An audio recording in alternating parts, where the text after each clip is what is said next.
buenas tardes, queridos amigos. Un gusto saludarlos una vez más, su servidor Alejandro Guadarrama Álvarez, en esta cápsula que se llama La opinión que nadie pidió.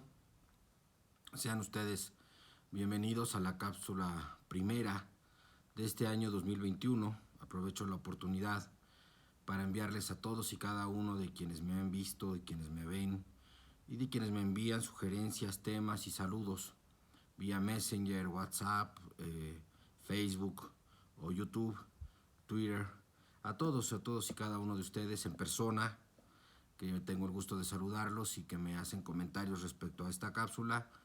Les agradezco de todo corazón el que me hagan favor de verme, de escucharme y sobre todo de darme opiniones, que mucho agradezco y valoro. Les deseo desde luego que este año 2021 esté lleno de salud, hoy más que nunca. Es un tema concurrente en las felicitaciones de este año por todo lo que ha venido ocurriendo en el pasado año 2020. Bueno, pues muchas gracias a todos y felicidades. Esta cápsula vamos a hablar de los 2 años de gobierno del presidente Andrés Manuel López Obrador, haciendo un breve resumen, una breve síntesis de su actuación y desde luego tocando temas importantes como son la salud pública relacionada a la epidemia, la pandemia de COVID-19, la economía y la seguridad, así como desde luego el entorno político, que es de lo que más o menos hablamos aquí. No con mucha experiencia ni mucho conocimiento, pero sí con muchas ganas y con mucha honestidad. Bueno, pues sí, son 2 años ya del gobierno del presidente López Obrador, 2 años en los cuales es necesario hacer un resumen. Es normal que se hagan, digamos que cortes cada año, de ahí es lo significativo de los informes de gobierno, pero en realidad en la práctica política y para materia de análisis es bueno analizar, digamos, el primer tercio, el segundo tercio y el tercer tercio, es decir, cada 2 años. Y bueno, pues se han cumplido ya 2 años del presente gobierno. 2 años en el que me parece que ya queda de manera muy clara cómo va a actuar este gobierno. Ya todos debemos de tener la claridad y debemos de saber con claridad cómo va a actuar este gobierno, cómo va a trabajar este gobierno, cuáles son las reglas, han quedado establecidas claramente. Claramente también ha quedado establecido que ya no hay culpables del pasado a quienes responsabilizar por los problemas del presente. Ya lo que se tenía que corregir se corrigió. Se sabe en la práctica política que los 2 primeros años de gobierno, el primer año es un poquito de conocer la situación real, tanto de el gobierno en general como de todas y cada una de las secretarías que lo componen, hablando específicamente del Poder Ejecutivo. Se dice que son para empaparse, para conocer, para trazar planes, proyectos, crear la estructura para llevarlos a cabo. Y bueno, eso lleva 1 año. Y en ese siguiente año, del primero al segundo año, sí hay que hacer algunas correcciones en materia constitucional, adecuaciones legales, para llevar a cabo con éxito esos programas. Bueno, pues se llevan a cabo y se echan a andar esos programas. Es momento de ver y de analizar, no el éxito de los mismos, aunque en algunos casos ya es posible medir, pero sí si están siendo útiles o no al país en la medida de los requerimientos y de las necesidades. Entonces son 2 años en los que tenemos que evaluar normalmente materia económica, materia de seguridad pública, solían ser los más importantes antes del tema de salud pública que nace con el COVID-19 del año anterior. Así que hoy tenemos que reflexionar sobre un análisis político serio relacionado con el actuar del Poder Ejecutivo en particular y de todo el gobierno, y ahorita me voy a explicar por qué, en general, en materia de salud pública. Posteriormente hablaremos ya única y exclusivamente del Poder Ejecutivo en materia de economía, pasando por materia de seguridad al final. Bien. ¿Por qué hablo de que no solamente es el obligado el Poder Ejecutivo? Porque hay situaciones como la salud pública que son un bien jurídico tutelado por la Constitución Política de los Estados Unidos Mexicanos.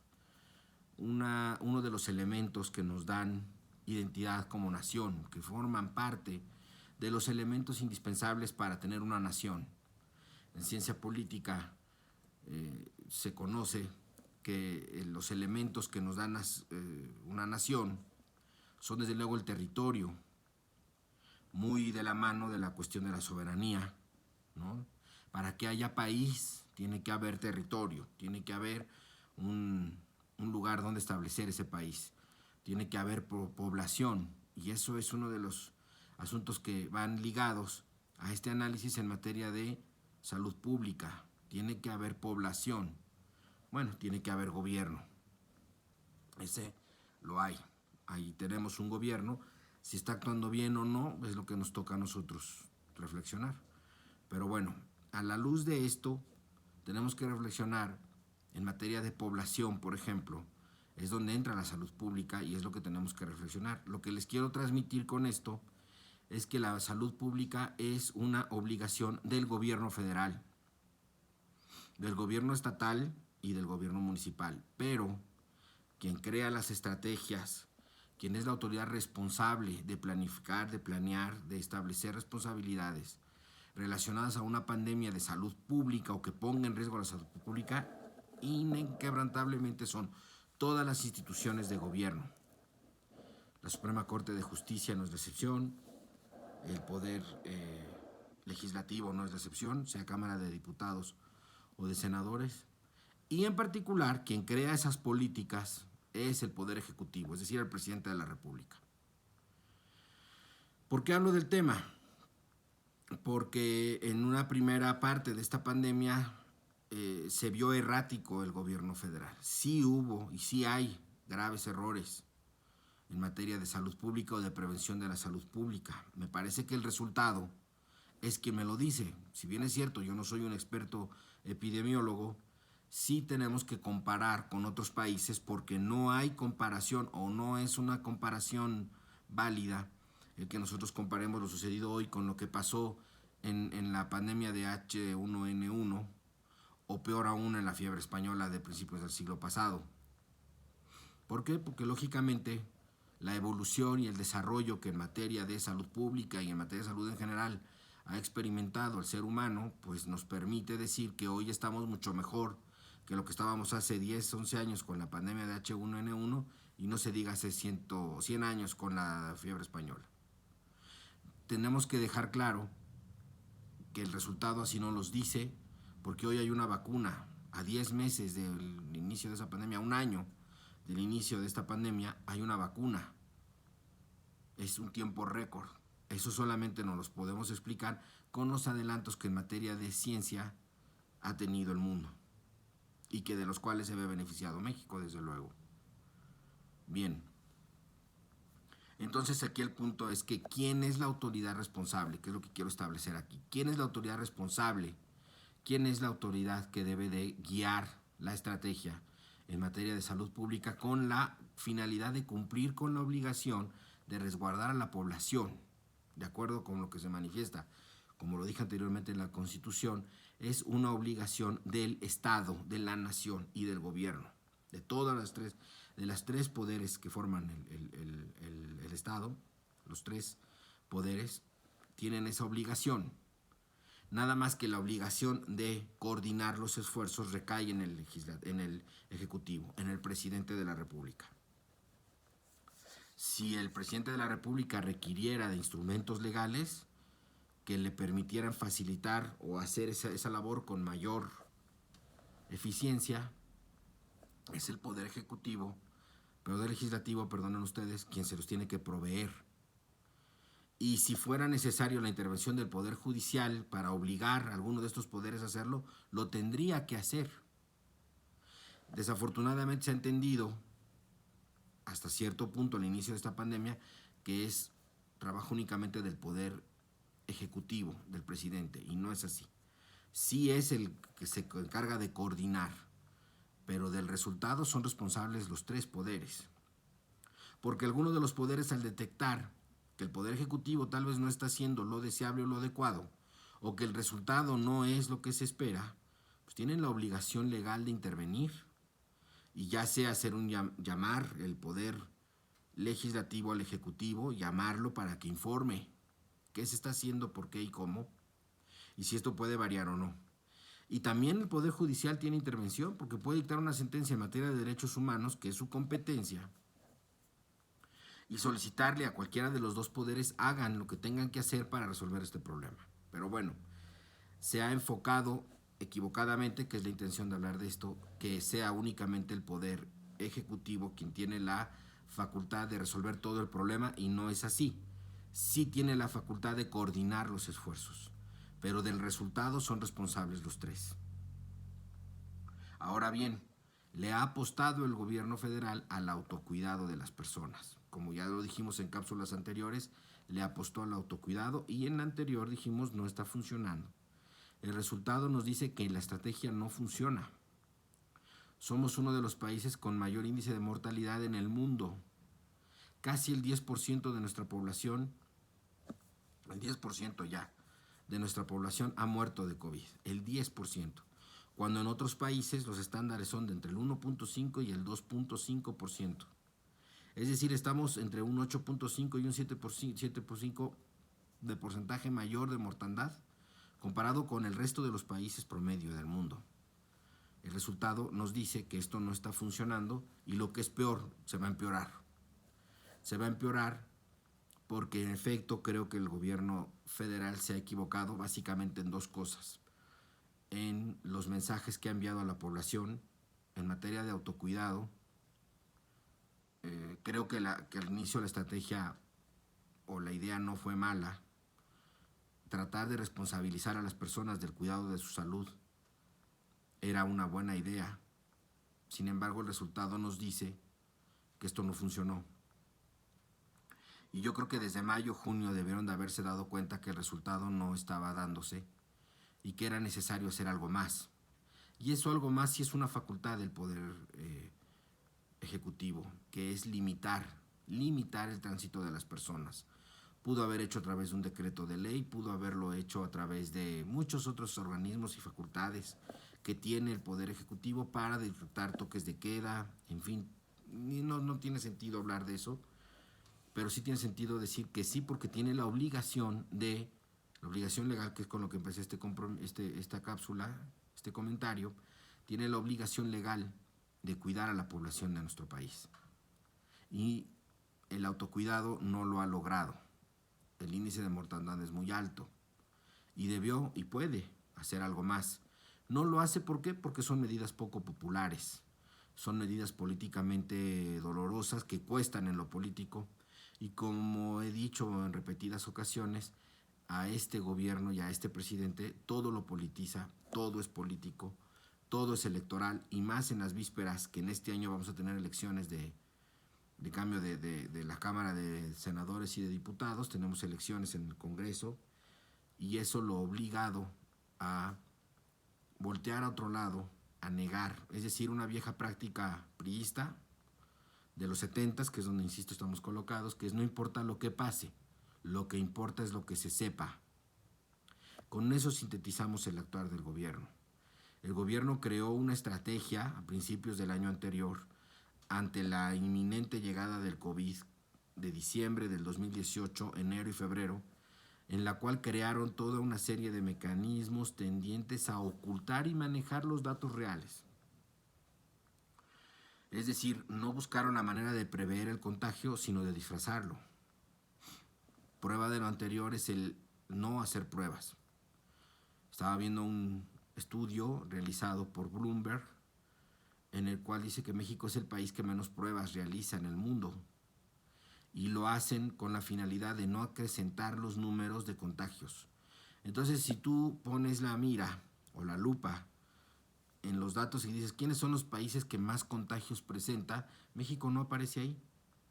No aparece ahí porque para tener un resultado, un diagnóstico de contagio de COVID, necesitas una prueba. Y si nadie te hace la prueba, pues aunque estés contagiado y tal vez no lo sepas, que es peligrosísimo. O aún sabiéndolo, no te hacen una prueba, o te la haces tú en lo particular, como en muchos casos están pasando, y tú te cuidas, y a lo mejor eres asintomático o tienes síntomas leves, te quedas en tu casa y el gobierno ni se enteró.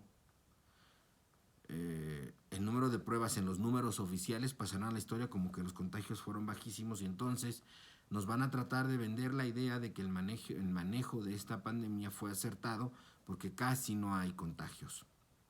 No, sí los hay. Lo que pasa es que no hay pruebas y no hay datos, excepto aquellos que lleguen a hacerse una prueba gratuita, que de las pocas que se hacen, o los que lleguen al hospital. La mayoría de los casos no está pasando así.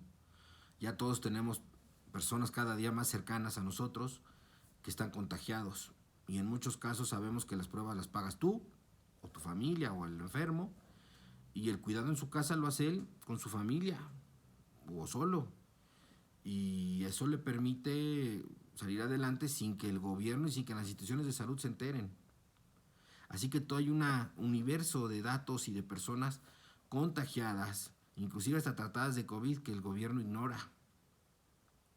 Por eso es más creciente la necesidad de que el gobierno tomara una decisión que le costara en lo político, que no lo va a hacer, de sí modificar o coartar el tránsito de personas. Lo que hace la propagación del virus es la proliferación de personas, el acumulamiento de personas.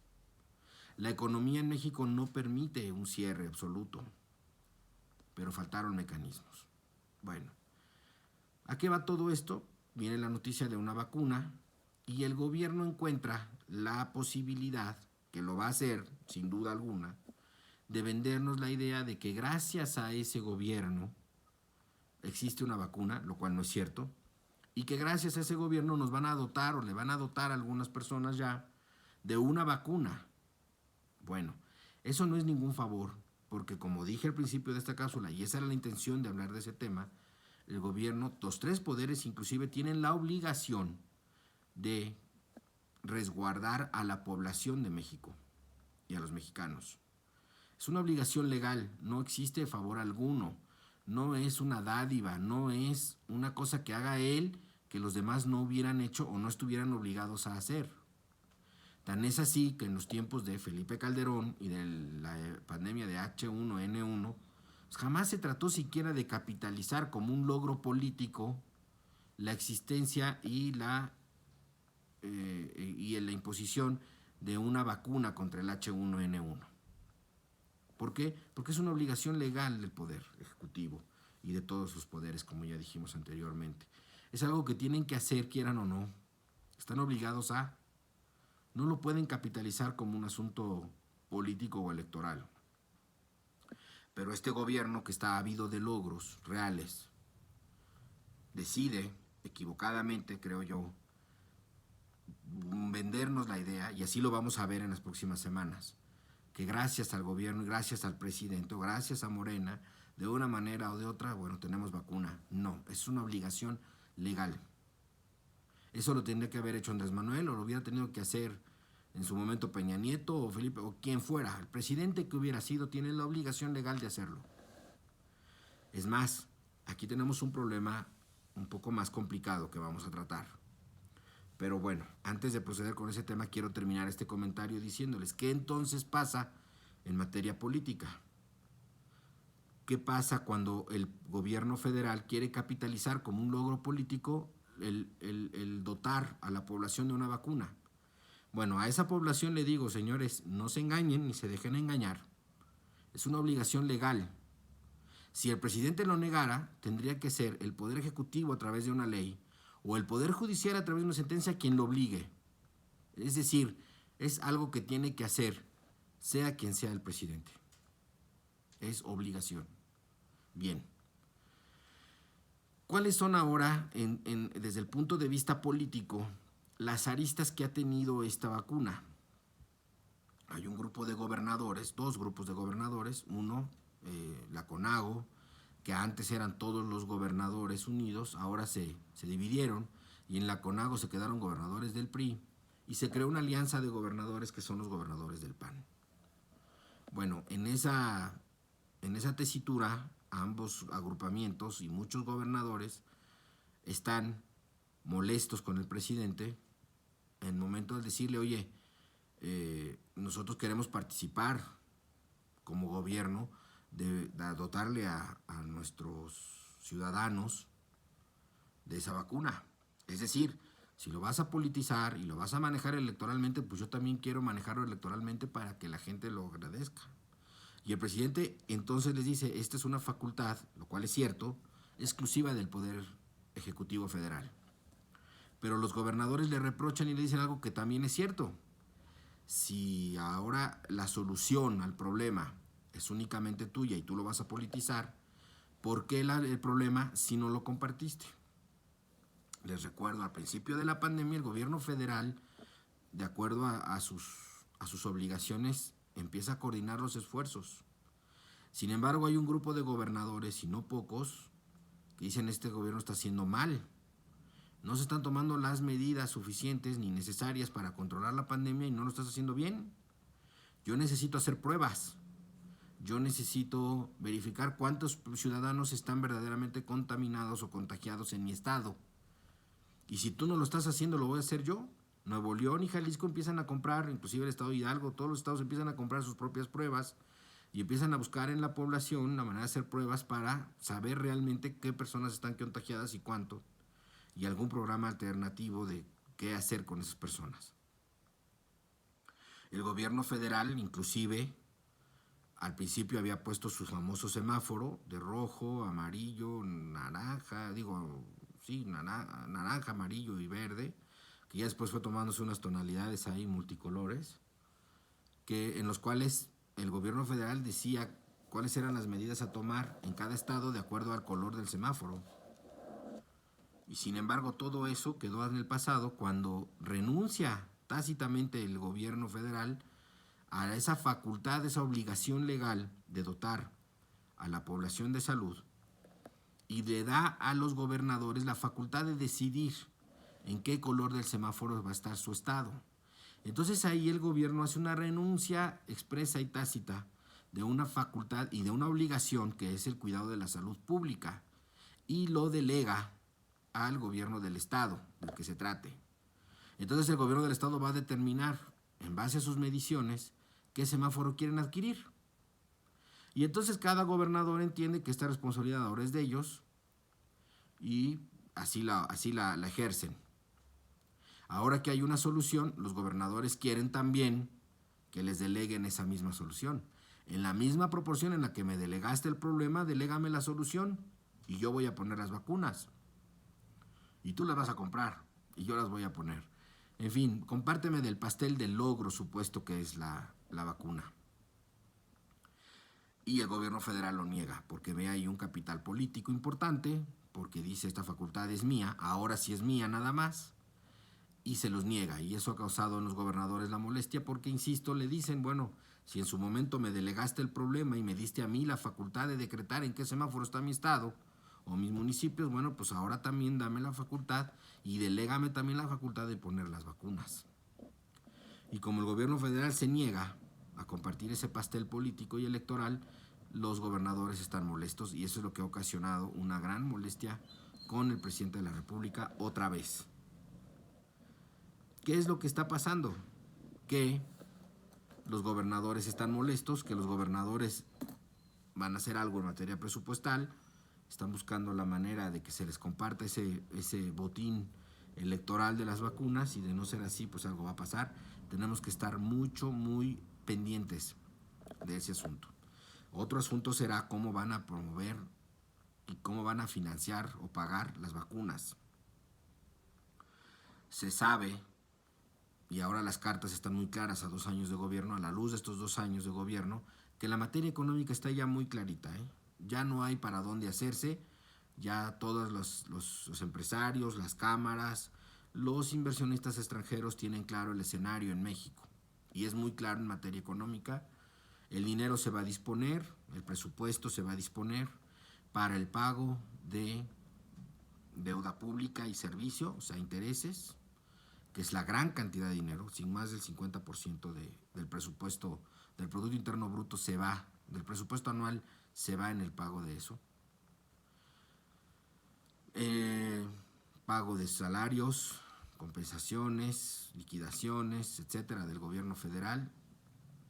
Gasto corriente, o sea, salarios, papelería, todo eso, del gobierno federal, de los estados, participaciones a estados y municipios, que se han visto reducidas considerablemente, y proyectos de estructura estatal como son el aeropuerto Felipe Ángeles en Santa Lucía, la refinería de Dos Bocas en Tabasco y el Tren Maya en Chiapas y todo esto. Bueno, eso es lo que va a invertir. Y los programas sociales del presidente, que son los que se llevan el segundo rubro que más presupuesto ocupa, es eso.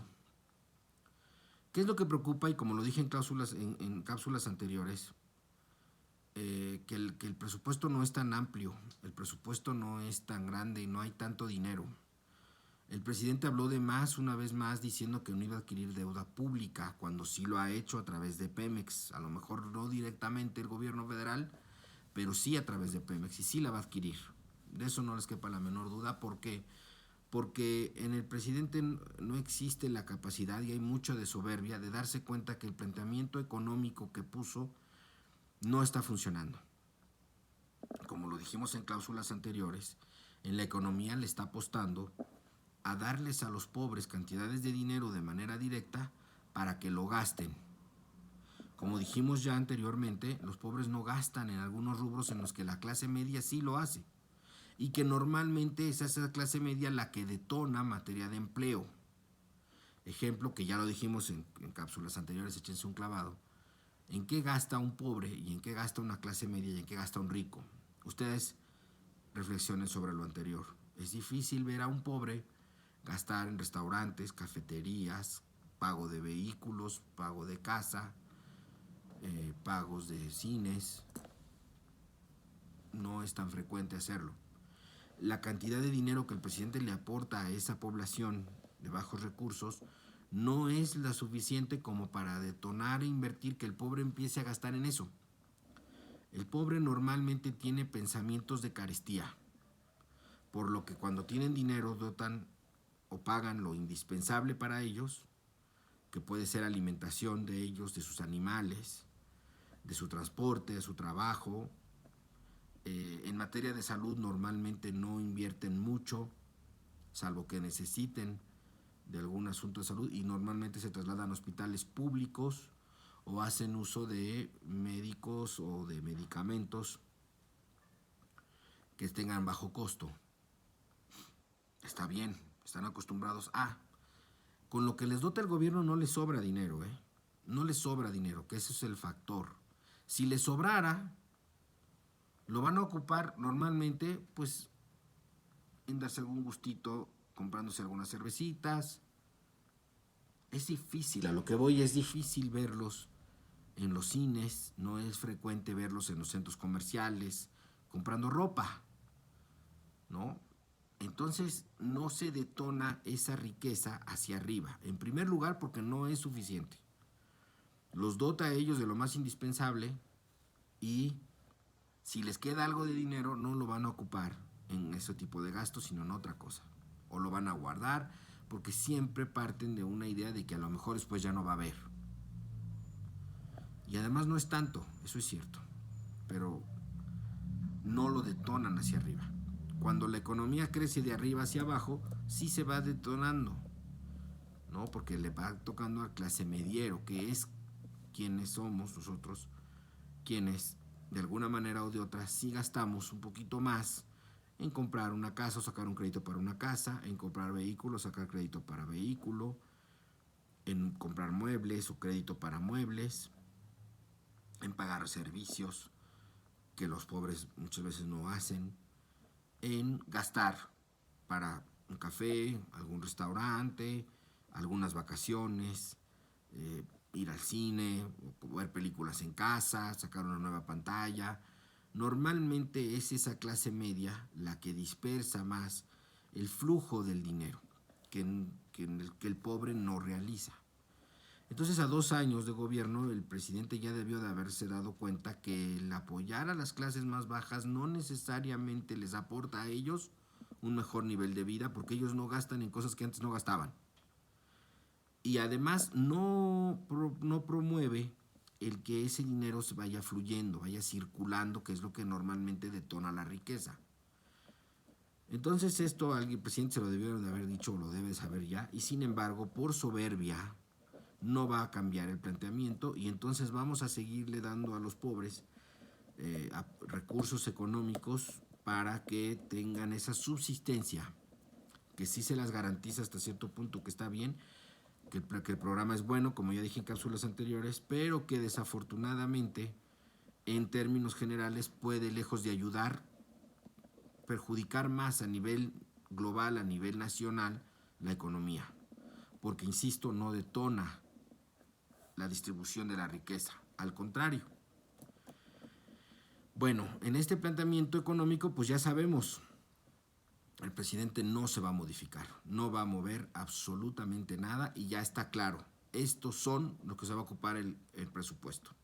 Se va a ocupar en lo que les he dicho: pago de servicios, programas sociales, pago de salarios, participaciones a estados y municipios y CFE, Pemex, Dos Bocas, Tren Maya, aeropuerto. Eso es el presupuesto. No hay más. Mucha gente podrá estar de acuerdo, muchos no estamos de acuerdo. ¿Por qué? Porque se descuidan otras áreas que son tan o más importantes. Les voy a explicar. Hace una semana hubo un apagón que afectó 10 estados del país.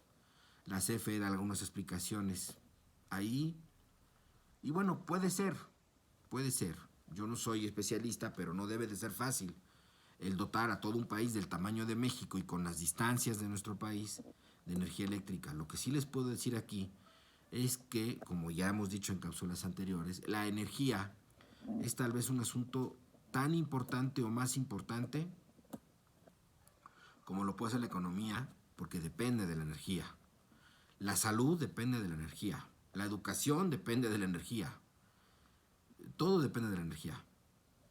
Y en época de pandemia más todavía. Imagínense ustedes un hospital sin luz. Un hospital de COVID sin luz. Imagínense ustedes regiones, municipios o estados sin luz.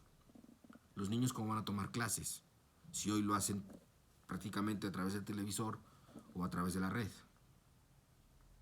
Imagínense ustedes que haya luz pero que no haya red, porque donde se genera la señal se queden sin luz.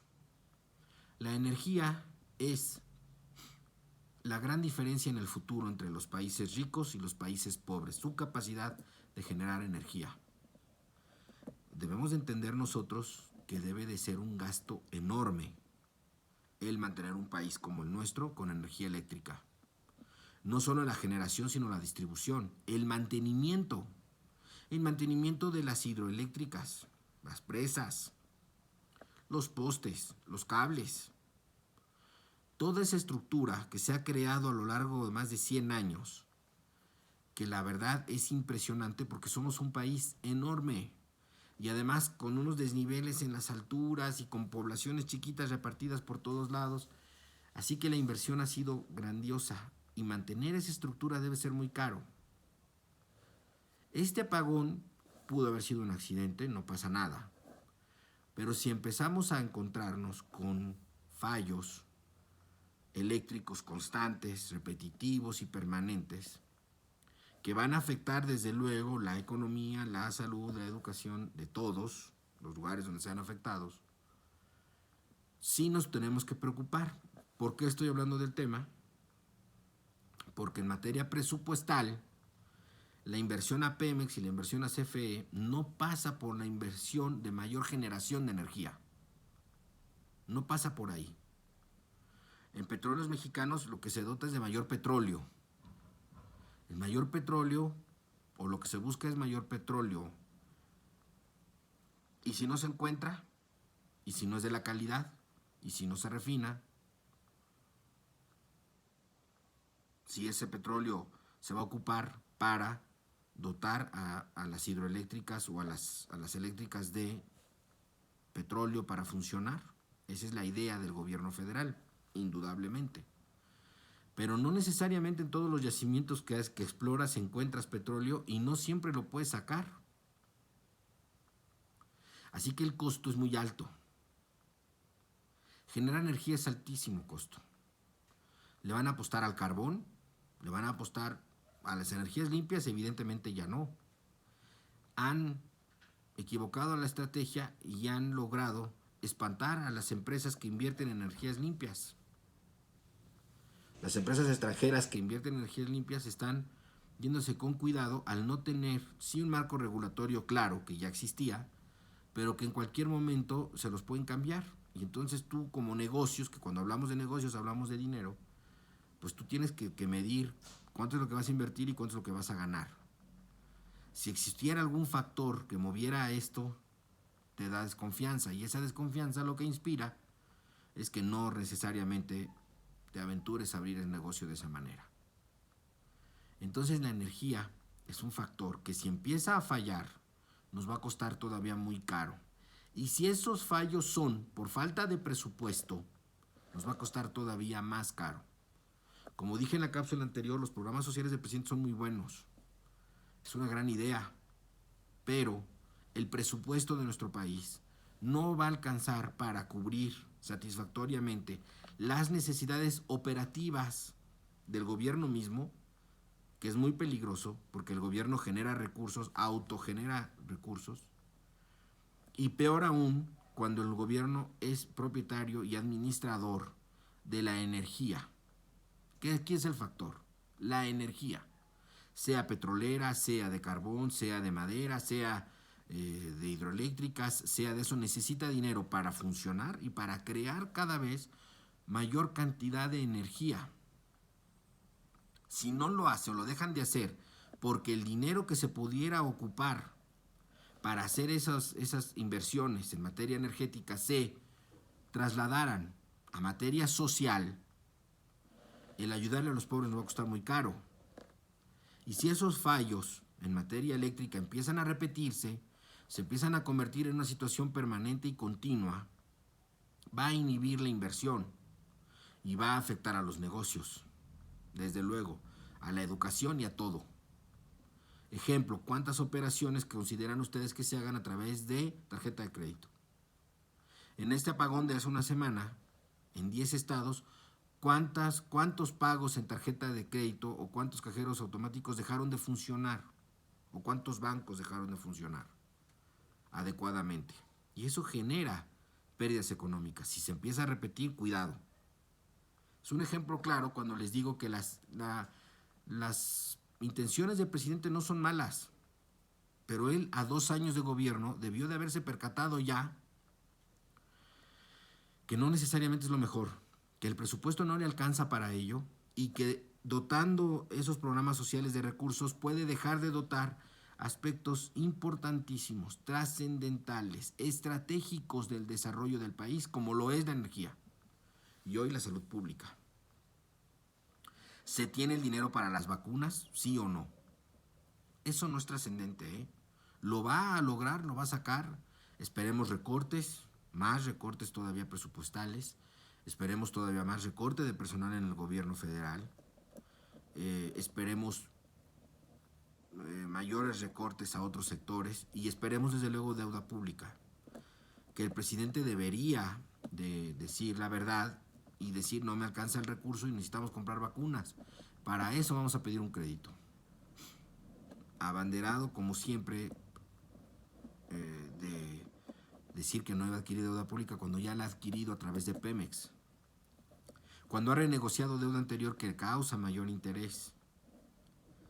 Entonces no ha sido del todo claro el manejo económico de esta pandemia y de dónde va a salir el recurso. Pero de eso no se preocupen porque lo va a obtener de donde sea. ¿Por qué? Porque le está dando un tinte electoral. Él entiende y sabe que para darle viabilidad a su gobierno requiere de la mayoría en la Cámara de Diputados y de senadores. Y para hacerlo requiere que la gente vote masivamente por Morena una vez más. Así que va a echar mano de lo que ha invertido. Eso ya también está claro. Los programas sociales, claro que se van a convertir en un trampolín electoral del partido en el poder. Para eso los hicieron. Y van a tener los registros y van a llegar a esas personas y les van a decir tienes que votar por Morena si quieres continuar con tu beca. Y si nadie se los dice, se los van a hacer entender y ellos mismos lo van a entender. Y habrá muchas personas que prefieran quedarse con su dinerito y seguir votando por Morena. Así que vamos a tener esas elecciones muy competidas en las cuales Morena lleva mucha ventaja porque va a echar mano de esos programas, de ese dinero público que le ha dado a las personas y que los va a condicionar, expresa o tácitamente, a que si quieren continuar teniendo ese recurso, tienen que votar por Morena. Así que quienes estén a favor de eso lo tendrán que hacer, van a ir a votar, por supuesto, y quienes no estén a favor normalmente son ociosos o son desidiosos de ir a votar. Esta vez les digo que vayan a votar todos, por lo que quieran, pero vayan a votar. Estas elecciones que vienen tal vez sean las más importantes en la historia del país, o de las más importantes en la historia del país, porque el camino ya está claro. Si alguien lo quiere que cambiar, la única forma es votar en diputados y senadores para quitarle la mayoría a Morena, si así lo quisieran, y poder con ello condicionar o recortar o redistribuir el recurso económico de México. De tal manera que hoy el gobierno está claro en cuanto a participación de sus recursos. El balance en materia económica no es nada bueno. Lleva 2 años, del año 2019, tuvo un crecimiento del 0.01%, que en realidad es un decrecimiento porque normalmente se saca un crecimiento poblacional que normalmente año con año es del 2%, que este año por primera vez en muchos años vamos a decrecer, es decir, murieron más personas de las que nacieron. Normalmente hay 2% de la población que nace en el país. Bueno, la economía también tiene un margen, un índice de crecimiento, que dicen antes en el 2018, en el 2017 crecimos al 2%, al 2.1%. Bueno, ese 2.1%, si tu población crece al 2%, quiere decir que quedas tablas. O sea, no puedes hablar de un crecimiento económico del 2% cuando tu población creció en un 2%. Quiere decir que estás 0,0. Pero cuando tienes un crecimiento del 0.01% y un crecimiento poblacional de 2%, pues ahí sí ya tienes pérdidas. Así que sí obtuvimos pérdidas económicas en materia de crecimiento económico en el 2019. Y en este 2020 no se diga. Hay quienes dicen que estamos menos el 9%, hay quienes hablan hasta de un menos 15%. Lo cierto es que la pandemia le dio al traste a una economía que de por sí ya venía mal. Ya venía mal porque la redistribución de la que estoy hablando no genera un fluido económico como antes en la construcción de carreteras, en la generación de energía, por ejemplo. La construcción de carreteras da o dota a varias empresas y a varios negocios de trabajo, ¿no? A varias personas. Bueno, y además el 85% de la inversión, del dinero que se genera en nuestro país, viene de la iniciativa privada, y la iniciativa privada ha detenido el flujo de inversión. Tanto capital nacional, los empresarios mexicanos han detenido sus inversiones, como extranjeros, porque no tienen un escenario claro. Bueno, ahora ya lo tienen, ¿eh? Ya sabrán ustedes a lo que le tiran y ojalá y vuelvan a invertir en el país. Así las cosas. En materia de seguridad pública, que es otro factor, también vinculado a todo, sobre todo a la inversión. Hay una cuestión que se llama efecto del nido de pájaro, ¿no? Ustedes analicen un pájaro, ¿dónde hace su nido?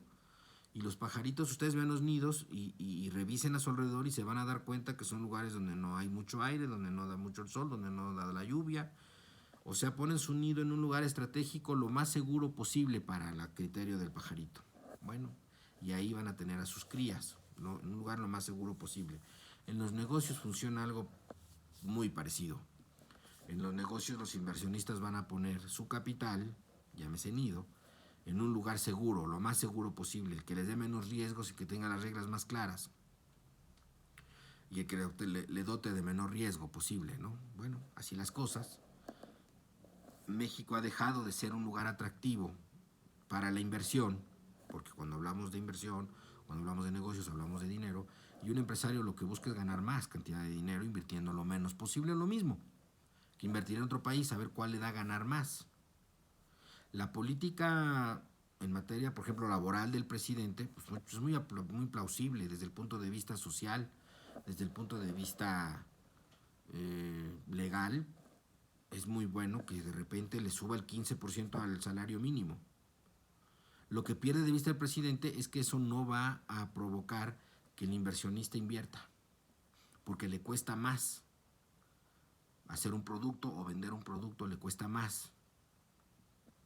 Entonces, quienes tienen capitales muy fuertes y tienen la capacidad de producir, pues pueden decir, en México me cuesta muy caro pagarle a los trabajadores, a diferencia de lo que me cuesta Vietnam. Entonces me voy a Vietnam, abro mi empresa en Vietnam o en China, y los salarios que voy a pagar son menores, el producto y la calidad es el mismo y lo sigo vendiendo igual. O las de por sí golpeada una economía por la pandemia, me parece insensato, la verdad es que sí, aumentar el salario mínimo en un porcentaje tan elevado, porque hay negocios que no van a tener la posibilidad de pagar dos salarios y van a optar por uno y van a dejar a la gente sin trabajo. Eso es una realidad. Lo que es un aspecto bueno desde el punto de vista social, que el trabajador gane más, que no quiero que me malinterpreten, eso está muy bonito, pero no a costa de dejar de ser competitivo a tu país en comparación de otros lugares para que vengan a generar mayor cantidad de empleo, que lo ideal es que sería mejor pagado, pero si no se puede, pues que tengan empleo, o que las empresas nacionales empiecen a quebrar o a reducir su número de personal porque tienen que pagar un 15% más. Me parece que el momento no fue el adecuado. La intención es buena, pero el momento no fue adecuado. Estamos en medio de una pandemia y los negocios están cerrando y muchos están sobreviviendo como pueden. Y a esa sobrevivencia aumenta el 15% del salario. Yo creo que era justo un aumento, pero no tan elevado. Debió de haberse consensuado con los patrones, porque sí van a generar desempleo y por consecuencia de lo anterior, que es lo que el presidente no ve, o si lo ve no le importa, van a promover una mayor cantidad de personas que entren en el comercio irregular, ilegal, o peor aún, en la delincuencia, porque la gente obtiene dinero de a como sea y muchos, sobre todo mujeres, buscan la manera siempre fuertes de vender algo, de hacer algún negocio, de hacer cosas que les permitan obtener el recurso económico, y habrá otros que opten por la delincuencia. Desafortunadamente es una realidad. Entonces me parece que el gobierno ahí se ha equivocado también. Yo creo que sí debió de haber anunciado un gran aumento al salario, pero no del 15%. Eso me pareció excesivo y mal calculado. Pero bueno, ustedes ya decidirán si ustedes quieren priorizar, porque a final de cuentas de eso se trata, de darle prioridad a lo importante. ¿Qué es lo más importante? Para el presidente lo más importante fue que el trabajador ganara más cuando es contratado o en su trabajo actual. Bueno, para la persona de negocios va a pasar una de dos cosas. O va a quitar personal o va a aumentar el precio o el costo de su producto, lo cual va a generar inflación. Por cierto, en cápsulas anteriores, muy anteriores, por ahí del mes de junio, vamos a echar un clavado y lo vamos a ver, les dije, ojo cuando vean si se empieza a imprimir dinero bueno y es tiempo de preocuparse. El dinero nuevo, se hace una formulita y ese dinero nuevo tiene que ser exactamente igual al tamaño de la economía. En el pasado ya pasamos por esa calle con José López Portillo. Dijeron, bueno, si el problema es que haya dinero, pues a ver, fábrica de dinero, fabrica más dinero, haz más dinero. Oiga, señor presidente, es que si nosotros no podemos echar a andar la maquinita de producir dinero, así porque sí, debe tener un sustento económico, y si no lo tiene va a haber problemas porque genera inflación. Ojalá y no estemos pasando lo mismo, Ojalá. El Banco de México, ahora independiente y autónomo, no claudique otra vez ante los deseos del Poder Ejecutivo de un presidente como este, que sí echa mano de la presión política muy poderosa que tiene para lograr subordinar a elementos que no deberían de subordinarse a él, como el Banco de México, como el INE, como la Comisión de Derechos Humanos, que ya están subordinados, que ya claudicaron, y que el Banco de México haya empezado a producir esos nuevos billetes sin cumplimiento estricto a esa tablita económica que debe de sustentarlo eficientemente. Eso lo vamos a ver muy clarito en la inflación. Por cierto, también en materia de inflación hay que hablar, porque la inflación dicen que fue del 3.7% anualizada, lo cual les platico cómo funciona. Hay una lista de objetos o de artículos que forman parte, digamos, de una canasta básica para el mexicano. Y esa canasta básica se le asignan un precio. Y esa canasta básica es la que es objeto de medición. El INEGI dice, bueno, la canasta básica, que son estos 200 productos o 100 productos, no se ha modificado el precio en una variante mayor al 3.7% en el año. Hay otros productos que hoy forman parte indispensable de nuestra vida que no están en esa lista y que no son medidos. Por ejemplo, pruebas de COVID, gel antibacterial, jabones, cubrebocas. Hay una economía alterna que es de primera necesidad ahora a raíz de la pandemia, que no está en esa lista de productos y que han subido considerablemente su precio. Así que la inflación sí está existiendo, los productos de la canasta básica han subido más de lo que se dice, y los productos que ahora tenemos como canasta básica que no son reconocidos por el gobierno han subido más. La educación, cubrebocas, gel antibacterial, desinfectantes, todo eso que va ligado al COVID y que no son medidos.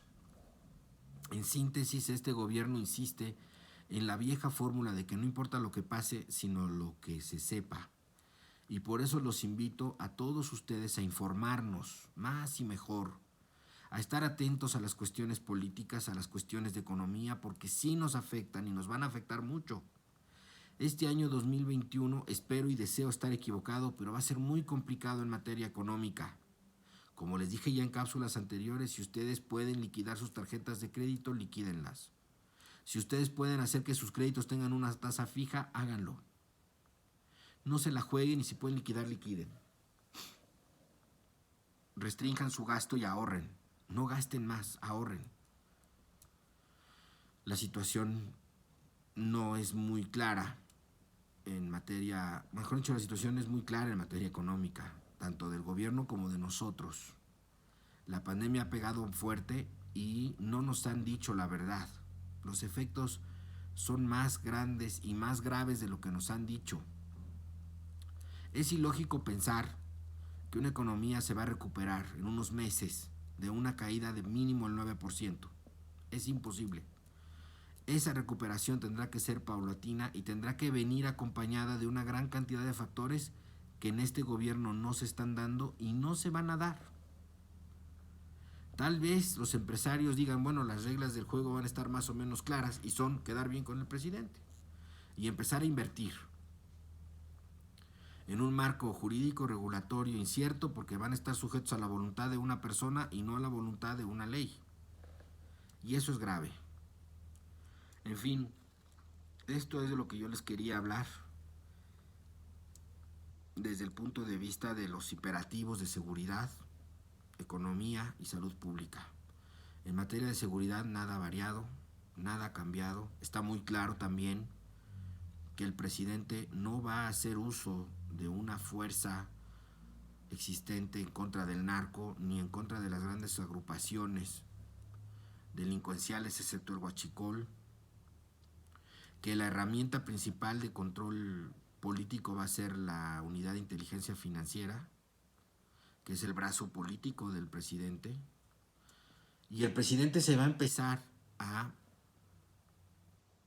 debilitar todavía más, porque el gobierno así lo exige, el estar gobernando así es, y porque además poco a poco este gobierno se va a ir encontrando con su realidad y con la exigencia de muchas personas a quienes yo llamo los primeros agraviados, ¿no? ¿Qué pasó con ese crecimiento económico? ¿Qué pasó con esa materia de seguridad? Con el combate a la corrupción. El combate a la corrupción, que es su bandera principal, cada vez se le resta mayor credibilidad, porque la corrupción se combate con propios y extraños, no solamente con tus enemigos en el poder, sino con los propios de tu gobierno. Y cada vez es más frecuente saber y conocer de corruptelas dentro de este mismo gobierno que no han sido atacadas por este presidente. Si en el mejor de los casos han sido inhibidas, como el asunto de su prima. Bueno, ya no se lo den ahorita, pero bueno, se lo dieron el contrato, ¿no? Le dieron anticipo, le dieron entrada y como eso ha de haber más. Hay mucha gente alrededor de Morena que se está enriqueciendo, muchísima gente que son de Morena, que nacen con Morena, que llegan al gobierno con Morena y que se están enriqueciendo de una manera inexplicable. Cada vez son más conocidos los casos y cada vez más cercanas las personas. Entonces el combate a la corrupción se da cuando es verdadero desde tu propio gobierno, no ajustando cuentas con los gobiernos anteriores, además ocupándolo como bandera de distracción o política para atacar. Por cierto, el caso Lozoya lo vamos a ver, una nueva renovación, yo creo que a partir del mes de marzo o de abril va a empezar a hacerle ruido. ¿Por qué? Porque vienen las elecciones en julio. En fin, amigos, esta cápsula se prolongó muchísimo más de lo deseado, pero tiene como finalidad el resumir a 2 años de esta gestión, ustedes cómo consideran a este presidente. Deben de considerarlo en base a resultados, en base a hechos y no en base a palabras. Hacer un análisis serio y responsable es nuestra obligación y es nuestro derecho. En materia de seguridad, ustedes corresponden qué calificación le dan del 1 al 10. En materia de economía, ¿qué calificación le dan del 1 al 10? En materia de salud pública, ¿qué calificación le dan del 1 al 10? En materia de corrupción, del 1 al 10. Y así en cada rubro. Hay infinidad de cosas. Relaciones exteriores, cada vez más importante. ¿Qué pasa ahora con Biden y la relación con Estados Unidos? Complicado, se viene un escenario complicado. Amigos, la invitación es la misma. Cuidémonos de la cuestión de la pandemia. Quiero hacer un público reconocimiento a médicos, enfermeras, choferes, personal de intendencia, todos aquellos que participan en todas las cuestiones relacionadas con la salud pública, que son verdaderos héroes y que no han sido justipreciados sus esfuerzos en este gobierno, ni en esta sociedad tampoco, Quiero también dar un abrazo solidario, afectuoso a quienes han perdido algún familiar, algún pariente cercano por esta pandemia, cada vez más cercanos, cada vez más dolorosos los casos, y que infortunadamente no encuentran en este gobierno ni en esta sociedad un espíritu solidario como lo merecen. Yo deseo que esto que termine pronto, no va a ser así y tendremos que ir avanzando eventualmente a esto. Hay que cuidarse. Les mando un abrazo afectuoso y les agradezco hoy, como siempre, el favor de su atención. Muchas gracias y buenas tardes.